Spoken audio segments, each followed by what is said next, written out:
Hello student, मैं शिवानी सोलन आपका welcome करती हूँ आपके अपने यूट्यूब चैनल एसएससी बुलेट पर। ये जो सेशन रहेगा ये आपका वोकैब बुलेट सीरीज का सेशन है जिसके अंदर वोकैब के वर्ड्स को लर्न करने वाले हैं इस क्लास के अंदर। आज हम सीखेंगे कि किस तरह से आप वर्ड्स को लर्न कर सकते हो कम से कम टाइम के अंदर। एकॉर्ड की बात करें बच्चों, एकॉर्ड की बात करें तो आपको ध्यान रखना है कि आप बच्चे एकॉर्ड को याद रखेंगे अकॉर्डिंग से। देखो, आप बच्चे स्कूल में सीखते थे, जब आप छोटे हुआ करते थे वर्ड को हिंदी में इंग्लिश में मीनिंग लिखते थे, फिर आप वर्ड को लर्न करते थे। बट मेरा एक ऐसा मानना है, मेरा एक अपना एक्सपीरियंस ये है कि जितना आप अपने आसपास की चीज़ों के साथ कनेक्ट करने की कोशिश करो याद करने के लिए, उतनी चीज़ें आपको लॉन्ग टाइम तक याद रहती हैं। तो आप कोशिश किया करो आसपास की चीज़ों से कनेक्ट करके याद रखने की। अगर मैं बात करूं अकॉर्ड को, तो अकॉर्ड को आपको याद रखना है अकॉर्डिंग। बोलते हैं ना मेरे अकॉर्डिंग नहीं है, अब मेरे अकॉर्डिंग ही है। यानी कि अकॉर्डिंग तभी चीजें होंगी जब आप चीजों से एग्री कर रहे होंगे, तो वहीं से आपका एग्रीमेंट बनता है, आपकी सहमति ली गई है, दैट इज कॉन्सोनेंस, और इसको हम हार्मनी बोलते हैं, जिसका मतलब होता है सहमति। जब आप किसी चीज से सहमत होते हैं और अगर आप किसी चीज से एग्री नहीं है तो आपकी असहमति है। तो यानी कि आप ऐसी चीजों को करेंगे डिस्कॉर्ड, डिसएग्रीमेंट। ऐसी चीजों में कंट्रोवर्सी होती है और ऐसी चीजों को मना किया जाता है, दैट इज डिनायल।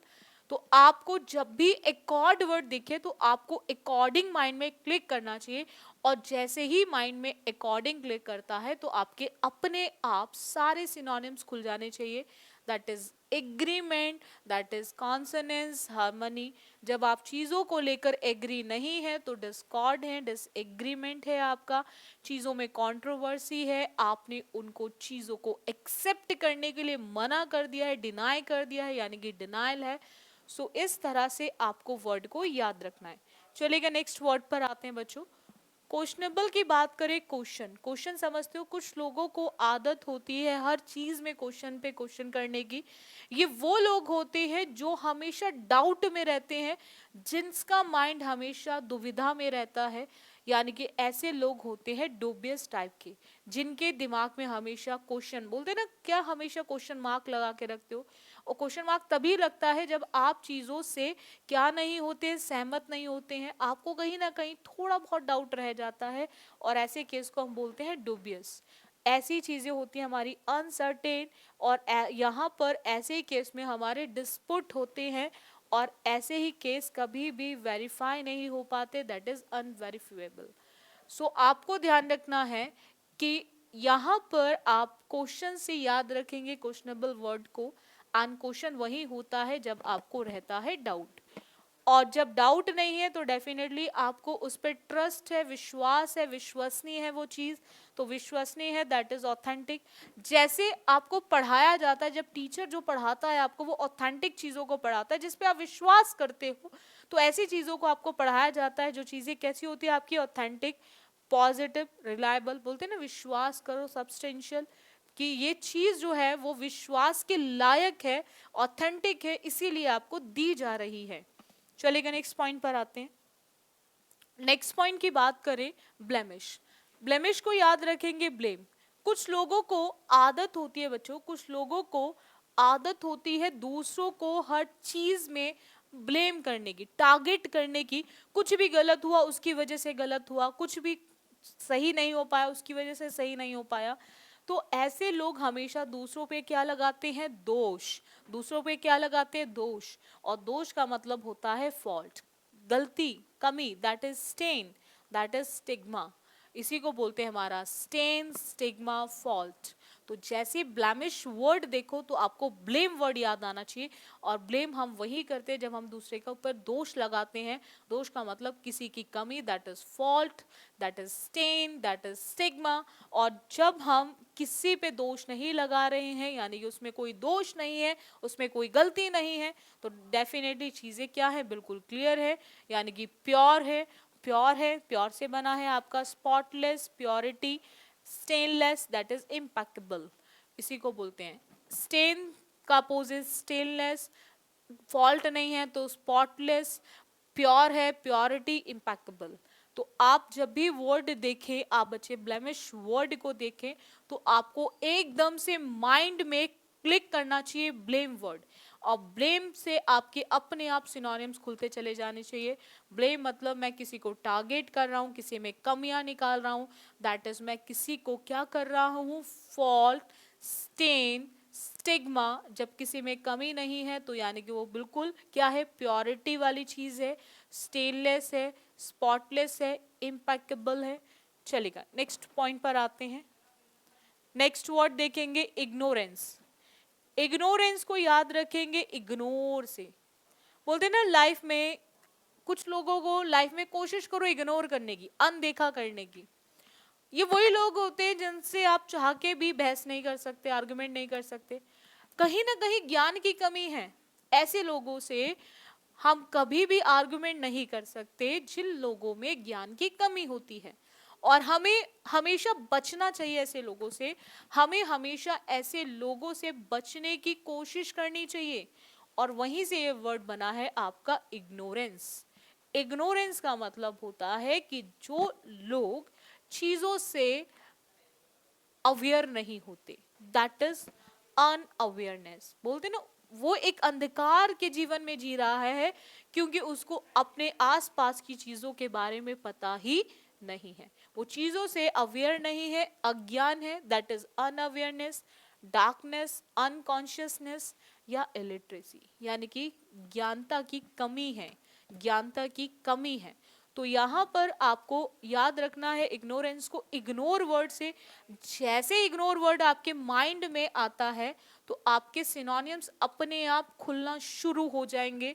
तो इग्नोर वर्ड के साथ आप बोलेंगे उसके अंदर चीजों को लेके अनअवेयरनेस है, डार्कनेस में जी रहा है, वो अनकॉन्शियसनेस का शिकार है, उसके पास लिटरेसी की कमी है, दैट इज इलिटरेसी का शिकार है। अब जब चीजों से अवेयर नहीं है तो डेफिनेटली अपोजिट क्या होगा, जानकारी होगी, अवेयर होगा, that is knowledge, enlightenment, recognisation, awareness. तो ऐसे केस हमारे एंटोनियम्स होंगे। बोलो यहाँ तक क्लियर हुआ पॉइंट? देखो बच्चों, जब मैं आपको सिखाती हूँ तो आप बच्चे मेरे साथ बोल बोल के सीखा करो। जितना बोल बोल के सीखोगे उतना आप चीजों को जल्दी से कैच करोगे, जल्दी से आप सीख जाओगे। तो बोल बोल के सीखो तो जल्दी सीखोगे चीजों को। और जितना हो सके जो भी मैं आपको पॉइंट सिखाती हूँ, चाहे वो ग्रामर का पार्ट हो या वो कैप का पार्ट हो, आप हर एक पॉइंट को नोट जरूर किया करो, क्योंकि अच्छे नोट्स से रिवीजन करना बहुत आसान होता है। कैलकुलेट, कैलकुलेट समझते हो ना, कैलकुलेशन लगाते हो। मंथ आता है, पेरेंट्स कैलकुलेशन शुरू कर देते हैं, भाई इतना खर्चा, इतना ये बच्चे को इतना देना है, ठीक है, आपका एडमिशन हो गया, चलो ठीक है, अब बाहर रह रहे हो तो वहाँ पे भी खर्चा होगा। तो कैलकुलेशन से ही कैलकुलेट वर्ड बना है, दैट इज किसी भी चीज़ की गणना करना या अनुमान लगाना। अब अनुमान लगा रहे हो तो एस्टिमेट कर रहे हो, अनुमान लगा रहे हो कंसिडर कर रहे हो, एवेल्युएट कर रहे हो या फिर एनुमरेट कर रहे हो। सॉरी। तो यहाँ पर आपको ध्यान रखना है कैलकुलेट को कैलकुलेशन से याद रखना है। किससे याद रखना है बच्चों? कैलकुलेशन से। किससे याद रखेंगे? कैलकुलेशन से। अब जब चीजों की गणना नहीं की जाएगी तो यानी कि उसको हम अगर एज्यूम नहीं कर सकते तो डेफिनेटली कुछ चीजें गलत समझी जाएंगी, यानी कि कुछ कहीं ना कहीं कमी रह जाएगी, चीजें गलत हो जाएंगी, गलत तरीके से काउंट हो जाएंगी, यानी कि दैट इज मिसकंसीव।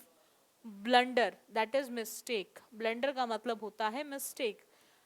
या फिर आप बात करें मिस कैलकुलेट या प्री डिटरमाइन की बात करें, तो आपको ध्यान रखना है कि कैलकुलेट वर्ड को कैलकुलेशन से याद रखना है। और कैलकुलेशन जैसी वर्ड याद आए तो आपको अपने आप आ जाना चाहिए कंसिडर, इवेल्युएट, किसी भी चीज़ को इवेल्युएट करना, किसी भी चीज़ को कंसिडर करना, किसी भी चीज़ का एस्टिमेशन लगाना, दैट इज एस्टिमेट करना, नंबर्स का एन्यूमरेट करना। और जब चीज़ें हम नहीं कर पा रहे हैं, गणना नहीं कर पा रहे हैं, दैट इज यानी कि कहीं ना कहीं आशंका है, गलत है, मिसकंसीव करना, उसी को बोलते हैं हमारा ब्लंडर, मिस कैलकुलेट, और दैट इज प्री डिटरमाइन। तो आप बच्चे डेली बेसिस पे सबसे पहले तो आप एसएससी बुलेट चैनल को, जिन बच्चों ने सब्सक्राइब नहीं किया है वो सब्सक्राइब करें, ताकि आपको अपकमिंग क्लासेस का नोटिफिकेशन आता रहे और आपकी कोई भी क्लास एसएससी बुलेट पे मिस ना हो। तो आप बच्चे सबसे पहले तो एसएससी बुलेट चैनल को आप सब्सक्राइब करें और डेली बेसिस पे हमारे साथ एसएससी बुलेट चैनल पर जुड़ना ना भूलें। डेली बेसिस पे क्लासेस लेनी है आप सभी बच्चों ने, और डेली बेसिस पे ग्रामर की भी क्लास लो, वोकैब की भी लो, लग के तैयारी करो, इस साल सिलेक्शन ले लो। मैं तो हमेशा यही चाहती हूँ कि लग के तैयारी करो। 6 महीने वनडे एग्जाम एसएससी की बात करें, 6 महीने ढंग से तैयारी करो तो सिलेक्शन कोई नहीं रोक सकता। प्रॉपर तरीके से तैयारी करो, ठीक है। सो आपके साथ मैं हमेशा हूँ एसएससी बुलेट चैनल पे, हमेशा आपकी डिमांड पे जो भी बच्चा, जो भी आपकी रिक्वायरमेंट हो, आप चाहो तो मुझे कमेंट बॉक्स में लिख सकते हो। अदरवाइज आपकी क्लासेस बिल्कुल आपके एग्जाम के अकॉर्डिंग चल रही है, जो भी एग्जाम आता है उसके लिए क्लासेस आ जाती हैं आपकी, तो लग के तैयारी करो, ठीक है। सो आज के लिए हम इतना रखें बच्चों, बाकी करेंगे हम नेक्स्ट क्लास में। Thank you students.